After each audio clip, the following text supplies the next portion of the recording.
Thank you, Lauren, for, among other things, that introduction. And thank you, Girls Right Now, for having me.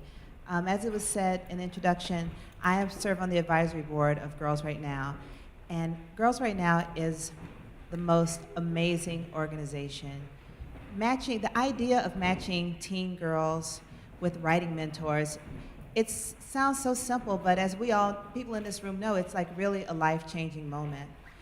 I was in college before I had my first mentor, and it really, seeing someone doing what it is that I wanted to do, changed my whole understanding of the range of possibilities. So I am very, very pleased to be here tonight to read for Girls Right Now. I'm going to read from Silver Sparrow, my novel, which will be published on Tuesday.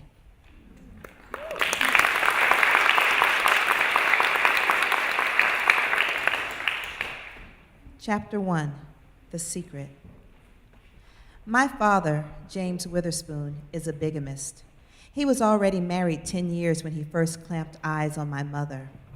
In 1968, she was working at the gift wrap counter at Davidson's downtown when my father asked her to wrap the carving knife he had bought his wife for their wedding anniversary. Mother said that she knew that something wasn't right between a man and a woman when the gift was a blade. I said maybe that means there was some kind of trust between them. I love my mother, but we tend to see things a little bit differently. The point is that James's marriage was never hidden from us. James is what I call him. His other daughter, Charisse, the one who grew up in the house with him, she calls him Daddy even now. When most people think of bigamy, if they think of it at all, they imagine some primitive practice taking place on the pages of National Geographic. In Atlanta, we remember one sect of the Back to Africa movement that used to run bakeries in the West End. Some people said it was a cult.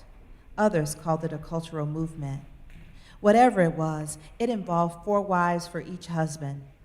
The bakeries have since closed down, but sometimes we still see the women resplendent in white, trailing 6 humble paces behind their mutual husband. Even in Baptist churches, ushers keep smelling salts on the ready for the new widow confronted at the wake by the other grieving widow and her stair-step kids. Undertakers and judges know that it happens all the time, and not just between religious fanatics, traveling salesmen, handsome sociopaths, and desperate women. It's a shame that there isn't a true name for a woman like my mother, Gwendolyn. My father is a bigamist, that's what he is. Laverne is his wife. She found him first, and my mother has always respected the other woman's squatter's rights.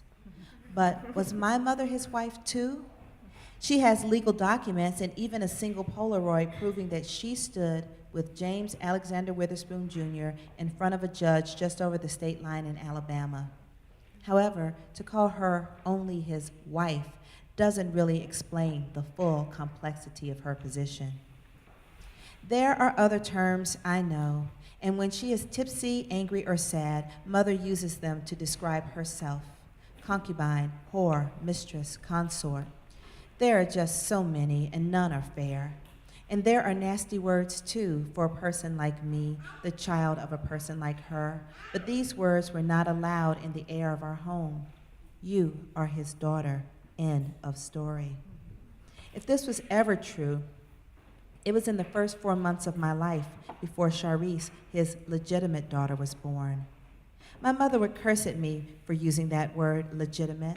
But if she could hear the other word that formed in my head, she would close herself in her bedroom and cry. In my mind, Charisse was his real daughter. With wives, it only matters who gets there first.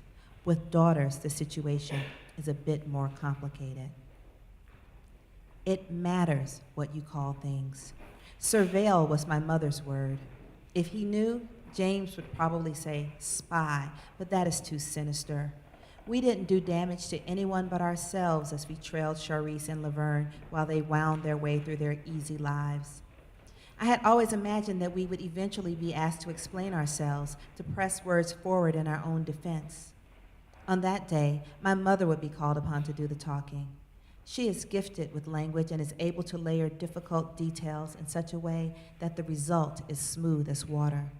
She is a magician who can make the whole world feel like a dizzy illusion. The truth is a coin she pulls from behind your ear. Maybe mine was not a blissful girlhood, but is anyone's?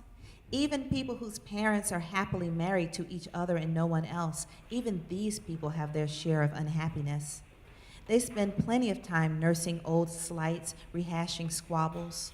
So, you see, I have something in common with the whole world. Mother didn't ruin my childhood or anyone's marriage. She is a good person. She prepared me. Life, you see, is about knowing things. That is why my mother and I shouldn't be pitied. Yes, we have suffered, but we never doubted that we enjoyed at least one peculiar advantage when it came to what really mattered. I knew about Charisse. She didn't know about me. My mother knew about Laverne, but Laverne was under the impression that hers was an ordinary life. We never lost track of that basic and fundamental fact. When did I first discover that although I was an only child, my father was not my father and mine alone? I really can't say.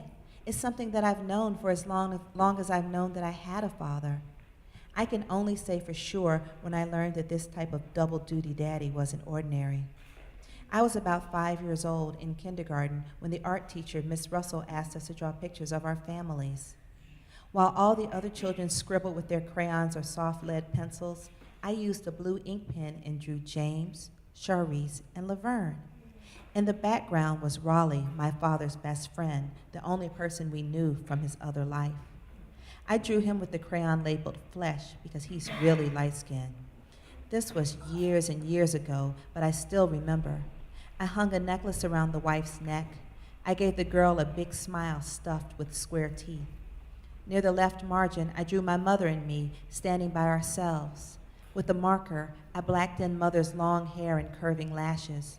On my own face, I drew only a pair of wide eyes. Above, a friendly sun winked at all 6 of us. The art teacher approached me from behind. "Now, who are these people you've drawn so beautifully?" Charmed, I smiled up at her. "My family. My daddy has 2 wives and 2 girls." Cocking her head, she said, "I see." I didn't think much more about it. I was still enjoying the memory of the way that she pronounced beautifully. To this day, whenever I hear anyone say that word, I feel loved. At the end of the month, I brought home all my drawings in a cardboard folder. James opened up his wallet, which he kept plump with $2 bills to reward me for my schoolwork. I saved the portrait, my masterpiece, for last, being as it was so beautifully drawn and everything. My father picked the page up from the table and held it close to his face like he was looking for a coded message. Mother stood behind me, crossed her arms over my chest, and bent to place a kiss on the top of my head. "It's okay," she said. "Did you tell your teacher who was in the picture?" James asked. I nodded slowly, the whole time thinking that I probably should lie, but I wasn't quite sure why. "James," Mother said, "let's not make a molehill into a mountain. She's just a child." "Gwen," he said, "this is important. Don't look so scared. I'm not going to take her out behind the woodshed." Then he chuckled, but my mother didn't laugh. All she did was draw a picture. Kids draw pictures. "Go on in the kitchen, Gwen," James said. "Let me talk to my daughter."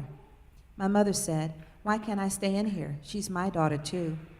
"You're with her all the time. You tell me I don't spend enough time talking to her, so let me talk." Mother hesitated, then released me. "She's just a little kid, James. She doesn't know the ins and outs yet." "Trust me," James said. She left the room, but I don't know that she trusted him not to say something that would leave me wounded and broken-winged for life. I could see it in her face. When she was upset, she moved her jaw around invisible gum. At night, I could hear her in her room grinding her teeth in her sleep. The sound was like gravel under car wheels. "Dana, come here." James was wearing a Navy chauffeur's uniform. His hat must have been in the car, but I could see the ridge mark across his forehead where the hat band usually rested. "Come closer," he said. I hesitated, looking to the space in the doorway where Mother had disappeared. "Dana," he said, "you're not afraid of me, are you? You're not scared of your own father, are you?" His voice sounded mournful, but I took it as a dare. No, sir, I said, taking a bold step forward. Don't call me Sir, Dana. I'm not your boss. When you say that, it makes me feel like an overseer. I shrugged. Mother had told me that I should always call him Sir. With a sudden motion, he reached for me and lifted me up on his lap. He spoke to me with both our faces looking outward, so I couldn't see his expression. Dana, I can't have you making drawings like the one you made for your art class. I can't have you doing things like that. What goes on in this house between your mother and me is grown people's business. I love you, you're my baby girl, and I love you and I love your mama. But what we do in this house has to be secret, okay? I didn't even draw this house. James sighed and bounced me on his lap a little bit. What happens in my life, in my world, doesn't have anything to do with you. You can't tell your teacher that your daddy has another wife. You can't tell your teacher that my name is James Witherspoon. Atlanta ain't nothing but a country town and everybody knows everybody. Your wife and your other girl is a secret? I asked him. He put me down from his lap so we could look each other in the face. No, he said, you've got it the wrong way around. Dana, you are the one that's a secret.